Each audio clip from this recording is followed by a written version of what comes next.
Voici l'histoire d'un homme fascinant. C'est l'histoire de mon grand-père paternel, Paul. Imaginez une gueule à la Clark Gable dans le film « Autant en emporte le vent ». Dans les années 40, il a été voté 2 fois le plus bel homme du Québec. Il a côtoyé Alice Robbie, a joué au golf avec Henri Richard et Jean Béliveau, les légendes du hockey.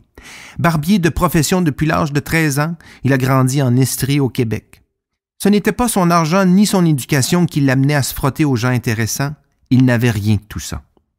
Plus tard, dans sa soixantaine, il est venu vivre dans le sous-sol de notre modeste bungalow à Saint-Léonard, où j'ai moi-même grandi. J'avais 15 ans. Mon grand-père était un grand sportif. C'est avec lui que j'ai appris à jouer au baseball, au tennis. On faisait aussi des randonnées de 20, 30, 50 kilomètres en vélo parfois. Il avait 65 ans.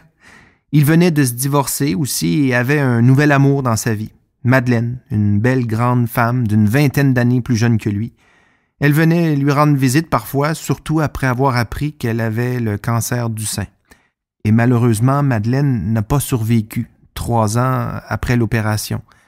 Mais au lieu de se plaindre ou d'être irritable avec ma sœur, mon père ou moi, mon grand-père choisissait plutôt d'enfourcher son vélo et de rouler pendant 1, 2 ou 3 heures avec sa radio branchée sur le baseball des expos pour passer ses bleus, comme il disait.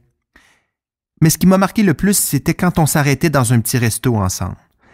Avec la vie qu'il avait connue, il rencontrait toujours quelqu'un qu'il connaissait ou qui le connaissait.